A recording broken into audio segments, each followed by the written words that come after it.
Depuis la mi-avril, la police cantonale bernoise a enregistré dans notre région une recrudescence du nombre de signalements concernant des appels téléphoniques frauduleux de faux policiers qui cherchent à escroquer leurs victimes, souvent des personnes âgées, en prétendant qu'il y a un problème lié à leur carte bancaire ou à leur compte bancaire.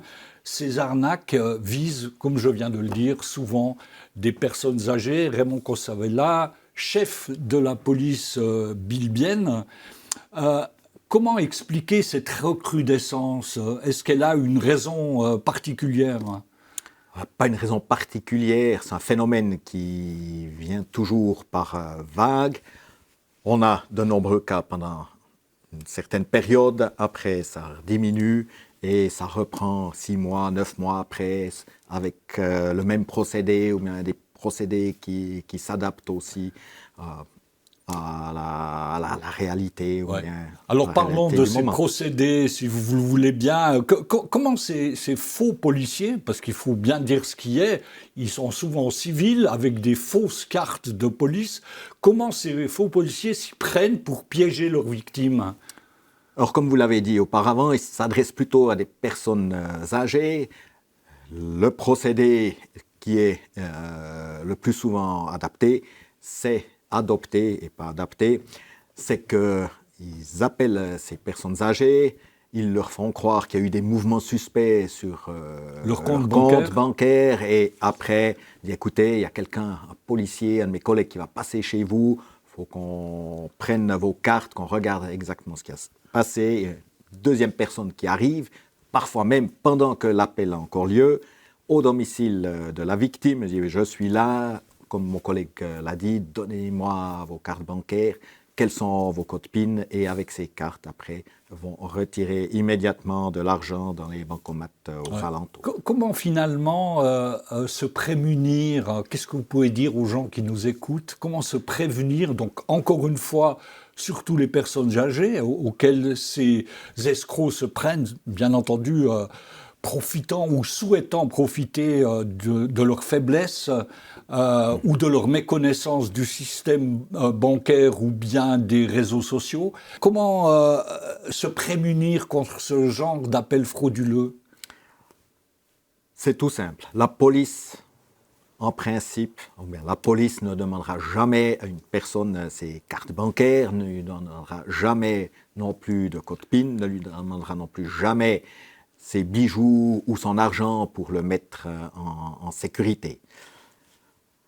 Ça, c'est le principe un De base. principe de base qui est toujours le même. Comment expliquer que ces personnes se font encore piéger aujourd'hui? Pourtant, on en parle dans la presse.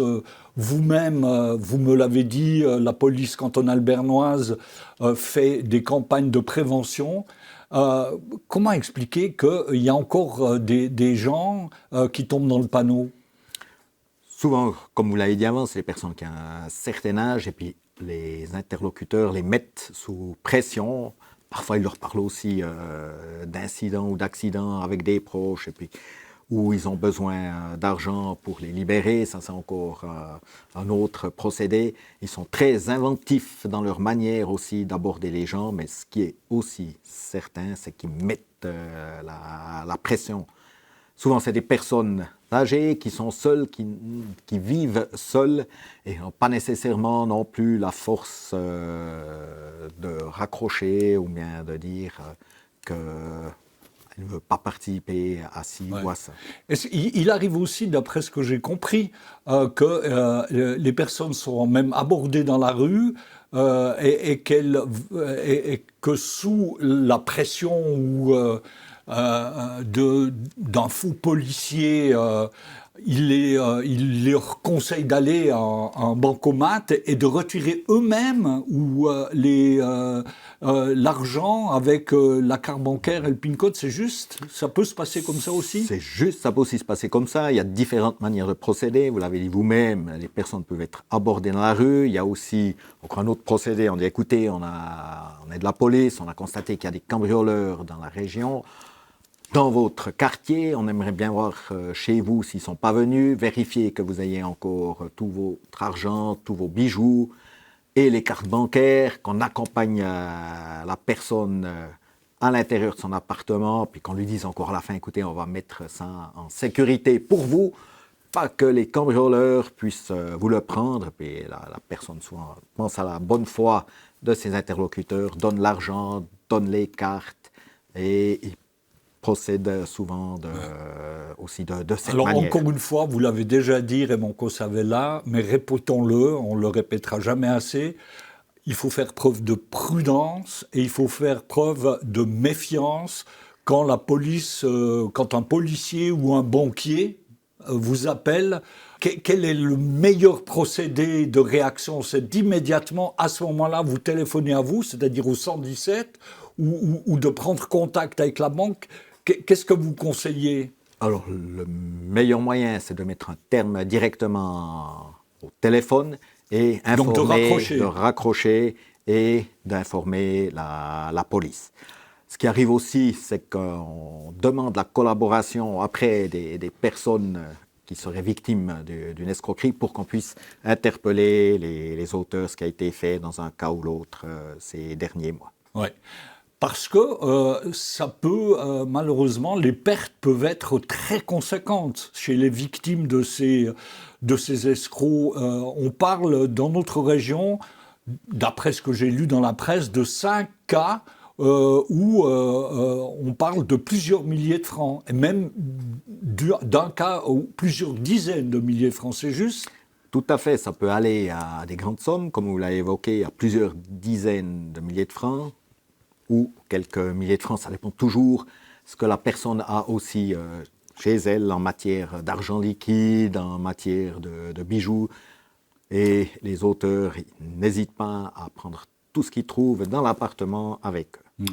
Est-ce que la police cantonale bernoise, en l'occurrence, a pu déterminer si les numéros d'appel de ce qu'on appellera de futures victimes, entre guillemets, sont sélectionnés d'après des critères de choix, ou est-ce que c'est aléatoire, le choix? C'est pas du tout aléatoire. La plupart du temps, ils se réfèrent au prénom des personnes. Ils regardent en tant qu'Adélaïde Marguerite, vous aurez sûrement plus de chances de recevoir un appel que si vous vous prénommez Tania ou bien chez les hommes Kevin. Et ils choisissent vraiment d'après aussi les prénoms. C'est aussi pour ça que c'est un conseil qu'on peut donner quand vous donnez votre téléphone pour qu'il soit dans le botin, voilà, enfin botin n'existe plus, mais enfin sur Internet. Sur Internet, seulement la première lettre du prénom et pas le prénom en entier. Ça peut aussi être une mesure qu'on peut appliquer. Dernière question, Raymond Cossavella. Est-ce que vous avez du succès dans l'arrestation de ces auteurs d'appels frauduleux? Est-ce qu'il vous arrive malgré tout, même si c'est difficile, parce que bien entendu, les personnes, la plupart du temps, retournent immédiatement, en l'occurrence en France. Mais est-ce que vous avez malgré tout réussi à en arrêter quelques-uns? On a réussi à en arrêter quelques-uns. Ces derniers mois, il y a eu plusieurs interpellations dans ce domaine de personnes qui ont commis des escroqueries, hommes et femmes. Ah bon? Entre plutôt jeunes, 25-35 ans, de cette tranche d'âge-là, qui ont procédé à de telles escroqueries. Puis peut-être encore ce que je peux préciser au niveau des vagues, ce qu'il faut se rendre compte, c'est qu'ils ne se contentent pas d'une seule région. Ils passent d'une région à l'autre, et notamment parmi les dernières personnes qui ont été interpellées, ils ont été actifs aussi dans le canton de Fribourg, dans le canton de Neuchâtel, et puis ils se déplacent comme ça aussi en fonction de leur langue, parce qu'il y a la partie francophone qui est touchée aussi, mais aussi la partie alémanique du canton. Raymond Cossavella, je vous remercie pour ces informations. J'espère que les gens, les personnes âgées, sauront se défendre contre ce genre d'attaque. Et je vous remercie pour cet entretien. Je vous en prie. Quant à vous, madame, monsieur, au nom de toute l'équipe de Télé Bilingue, je vous remercie pour votre écoute. Je souhaite vous retrouver très prochainement.